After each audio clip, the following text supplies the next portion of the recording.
సంవత్సరాల తరబడి government job కోసం వేచి చూస్తున్నారా? కేవలం 8 నెలల్లో మీ కల నెరవేర్చుకోండి. వెంటనే కింది నంబర్స్‌కి కాల్ చేయండి.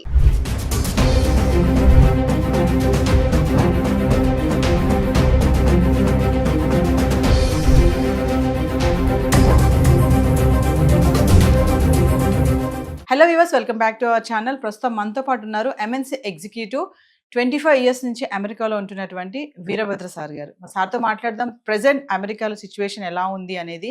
ఈరోజు చూసుకుంటే మరి 8 లక్షల మందిని ట్రంప్ గెట్అవుట్ అంటున్నాడు. చాలా మందిని రిటర్న్ పంపించేస్తున్నారు, మిలిటరీ ఎయిర్ క్రాఫ్ట్ బుక్ చేసి కూడా. మరి ఒక్కసారి సార్తో మాట్లాడదాం. మరి అక్కడ ఉన్నారు కాబట్టి అక్కడ ప్రెసెంట్ సిచ్యువేషన్ ఏంటి, మన వాళ్ళు ఎలాంటి ఇబ్బందులు పడుతున్నారు అనే దానిపైన. నమస్తే సార్. నమస్తే అమ్మా. సార్, మరి ట్రంప్ ఎఫెక్ట్, ఇప్పుడు మీరు అక్కడ ఉంటున్నారు కాబట్టి మీరు చూస్తూ ఉంటారు. ఇక్కడ చాలా న్యూస్ అయితే మేము ఫాలో అవుతున్నాం, చూస్తున్నాం కూడా. ట్రంప్ ఎప్పుడైతే బాధ్యతలు చేపట్టారో అప్పటి నుంచి చూసుకుంటే చాలా మందిని ఇల్లీగల్గా ఎవరైతే ఉంటున్నారో H1B visa, F1 visa, student వీసాతో వెళ్ళిన వాళ్ళని కానీ వాళ్ళందరూ తిరిగి పంపించేస్తున్నారు. ఈ రోజు న్యూస్ చూసుకుంటే 8 లక్షల మందిని గెట్అవుట్ అంటున్నారు నిర్దాక్షిణంగా. దీన్ని ఎలా చూడొచ్చు అంటారు? మరి మీరు అక్కడ ఉంటున్నారు కాబట్టి ఒకసారి మాకు అక్కడ ఉన్నటువంటి వాస్తవాలు ఏంటి అనేది. కరెక్టే. అంటే అది 8 లక్షలు అనే నంబర్ ఎవరు పెట్టారో నాకు తెలియదు. అది 80 అవ్వచ్చు, 8 అవ్వచ్చు. కానీ ముఖ్యంగా ఏంటంటే ఎవరెవరైతే వాళ్ళ వీసా స్టేటస్ని దాటి, అది F1 అవ్వండి, H1 అవనండి, కంప్లీట్గా అసలు ఏ కాగితం లేకుండా ఫెన్స్ దాటి వచ్చిన వాళ్ళు అవనివ్వండి, ఎవరెవరైతే వాళ్ళ పీరియడ్ ఆఫ్ పర్మిటెడ్ పీరియడ్ ఏదైతే ఉందో దాన్ని దాటి ఉన్నప్పుడు they will go out of status అంటాం. Out of status means illegal. So చాలామందికి అనుమానాలు ఉంటాయి. ఏంటంటే నేను B1 B2 మీద వచ్చాను, ఆమె legal entrant into the country. You came legally. ఆ లీగల్గా వచ్చినప్పుడు పోర్ట్ ఆఫ్ ఎంట్రీలో మీకు ఒక స్టాంప్ వేస్తాడు. ఆ స్టాంప్ 10 ఇయర్స్కా, 5 ఇయర్స్కా, 6 ఇయర్స్కా, 2 ఇయర్స్కా, whatever that may be. ఆ డేట్ని దాటి ఒక్కరోజు అమెరికాలో ఉన్న you become an illegal immigrant. అది F1 అవ్వచ్చు, H1 అవ్వచ్చు, B1 అవ్వచ్చు.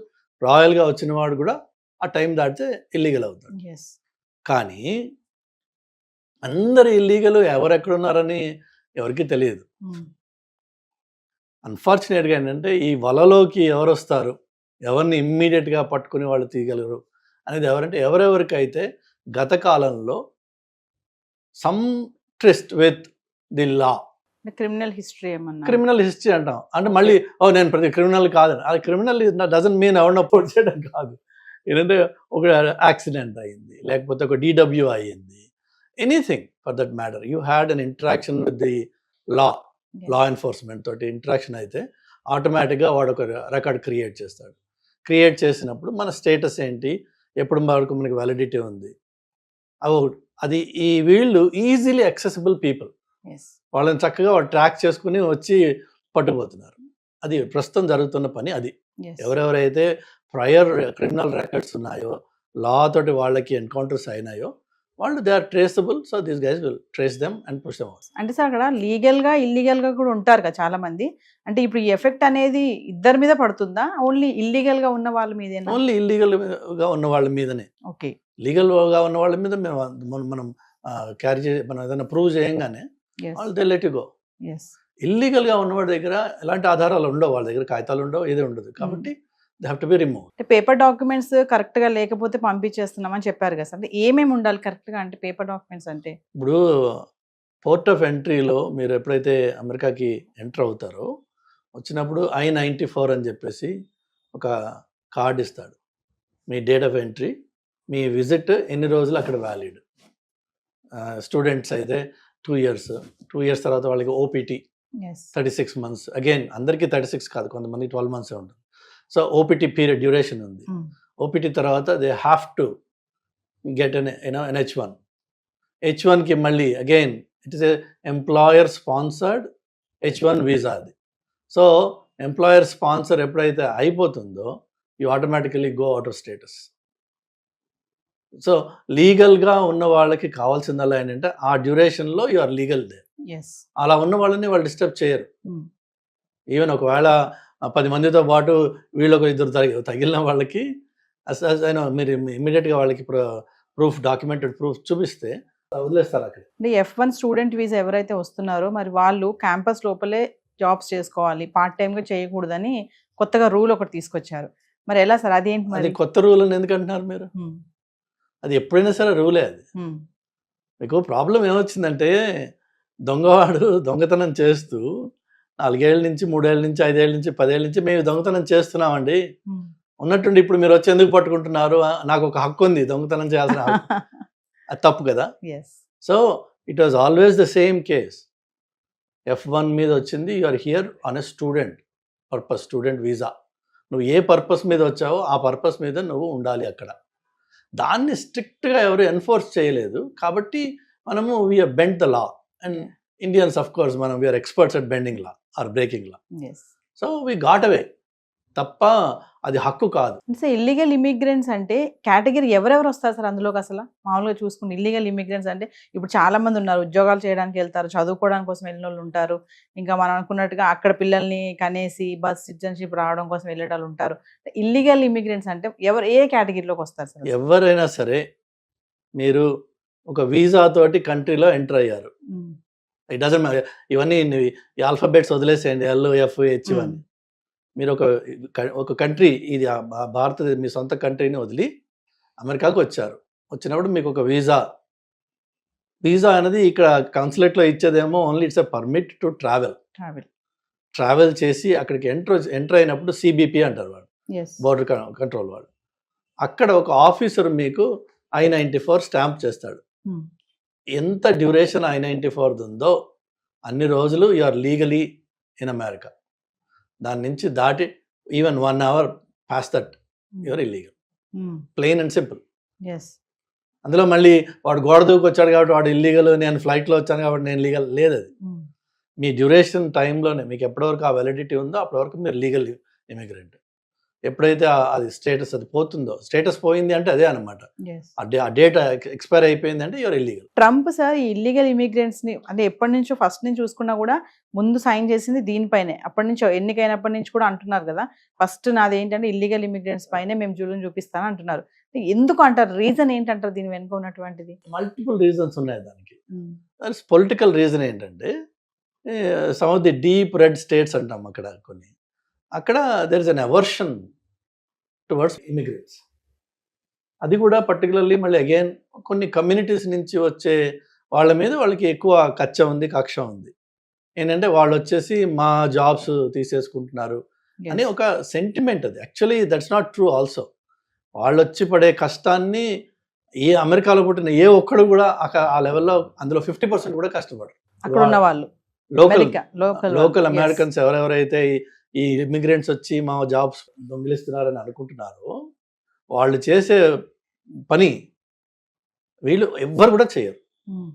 ఒకవేళ మొదలుపెట్టిన within 1 day they are walking out of it. So కానీ ఒక పబ్లిక్ సెంటిమెంట్ బిల్డప్ అయిపోయింది, దానికి మీకు తలాతోక ఉండదు. ఎందుకు అలా అంటున్నావు అంటే అంతే, that's all. We know they are illegal and illegal అని పెట్టగానే దానికి కొంచెం మసాలా యాడ్ చేస్తారు. They are criminals, they are bringing drugs, ఇట్లా దానికి ఎక్స్ట్రా మసాలా యాడ్ అవుతుంది. కొంత అందులో నిజం ఉండొచ్చు, maybe like 1 or 2% of them my do it. కానీ మొత్తం ఆ కమ్యూనిటీకి మనం ఆపాదించేస్తాం. దాంతో ఇల్లీగల్ ఇమిగ్రెంట్ అనేది ఒక భూతంలాగా అయిపోయింది అనమాట. ఆ భూతాన్ని నేను కంట్రోల్ చేస్తానని చెప్పి ఈయన అన్నాడు. చేస్తానని అన్నాడు కరెక్టే, కానీ ప్రాక్టికల్గా అది literally it's an impossible task అనమాట. Impossible task. కానీ ఎవరెవరైతే ఈ వలలో ఆల్రెడీ లీగల్ లా ఎన్ఫోర్స్మెంట్ వలలో పడి ఉన్నారో వాళ్ళు సబ్సిక్వెంట్గా ప్రొసీడింగ్స్ అని చెప్పి కోర్ట్ అని, స్టే అని, ఆర్డర్ ఆఫ్ రిమూవల్ అని రకరకాలు ఉన్నాయి. వాటి తర్వాత కూడా వాళ్ళు అక్కడ ఉంటున్నారు.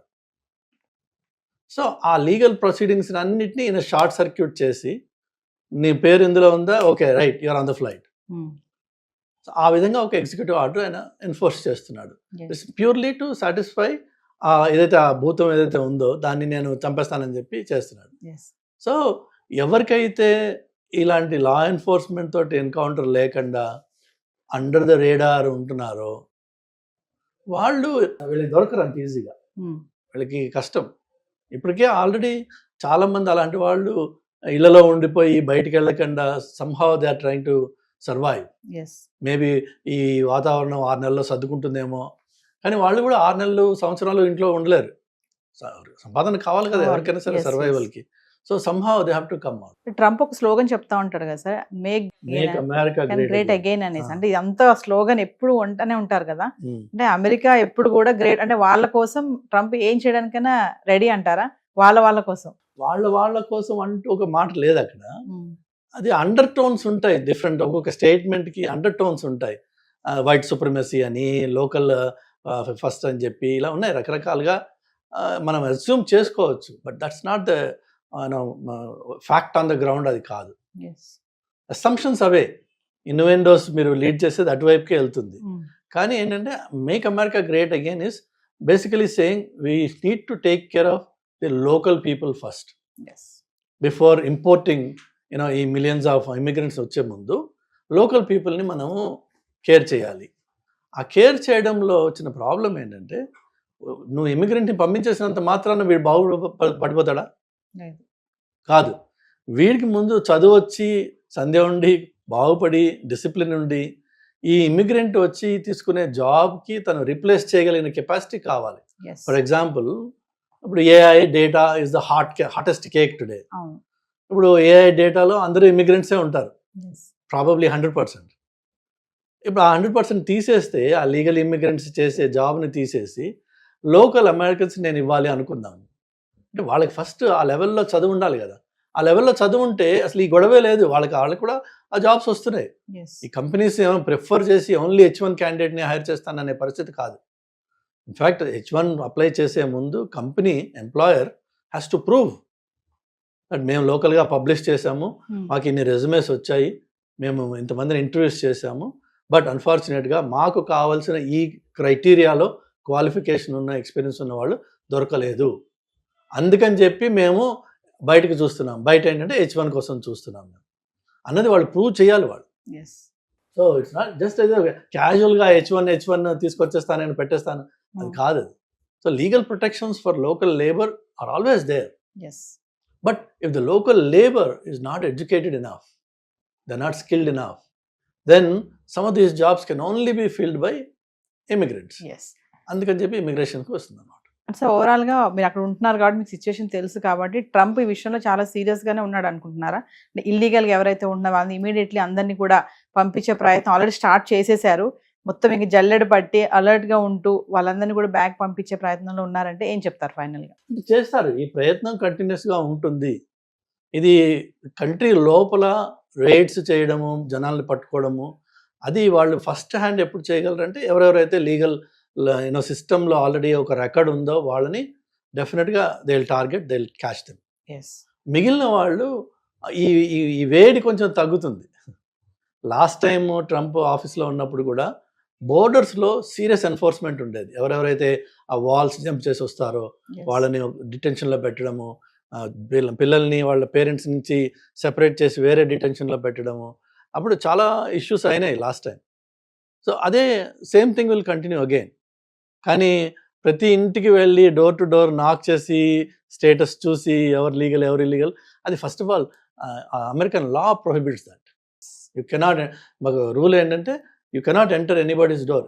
Law enforcement officer cannot enter anybody's door without a warrant. And warrant వచ్చిన అలాటప్పగా జడ్జెస్ ఇవ్వరు. సో ప్రతి ఇంటికి నాక్ చేసి వచ్చి ఆ క్యాన్వాసింగ్ అవి ఉండదు. బట్ వీళ్ళకి కమ్యూనిటీ లీడర్స్ తోటి మాట్లాడి, చర్చెస్తో మాట్లాడి, లోకల్ బిజినెసెస్తో మాట్లాడి they will make sure that somehow ఈ నంబర్ తగ్గేటట్టుగా చూస్తారు. అది కాబట్టి భయం వల్ల ఎవరికి ఉండాలి అంటే ఆల్రెడీ లా ఎన్ఫోర్స్మెంట్ తోటి ఏదైనా ఎన్కౌంటర్ అయిన వాళ్ళు ఈ టైంలో భయపడాల్సిన అవసరం ఉంది. అలా లేని వాళ్ళు దయచేసి అందులో పడకుండా ఉండండి.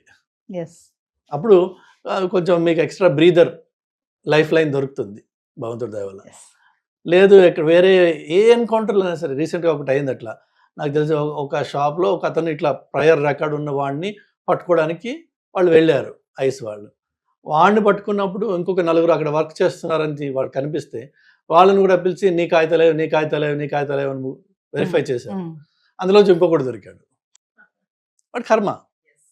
సో వాళ్ళు వచ్చింది మాత్రం టార్గెటెడ్గా ఈ ఒక్క పర్సన్ గురించి, వాళ్ళలో ఇంకొకటి పడ్డాడు కాబట్టి వాళ్ళు కూడా అలా అవుతుంది.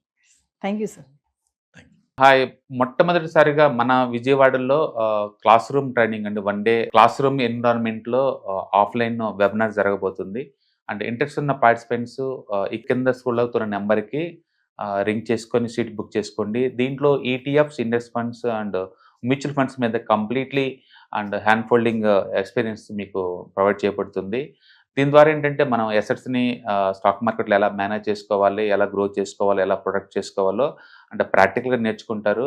అండ్ ఇప్పటి వరకు మనం ఆన్‌లైన్‌లోనే మీరు అటెండ్ అవుతున్నారు. ఇక నుంచి మీరు మన విజయవాడ సిటీలోనే అండ్ లైవ్‌లో క్లాస్ రూమ్ ఎన్విరాన్మెంట్‌లోనే నేర్చుకునే ఛాన్స్ దొరుకుతుంది. కాబట్టి ఇంట్రెస్ట్ ఉన్న పార్టిసిపెంట్స్ కింద స్క్రోల్ అవుతున్న నంబర్‌కి పింగ్ చేసి సీట్ రిజర్వ్ చేసుకోండి. Thank you.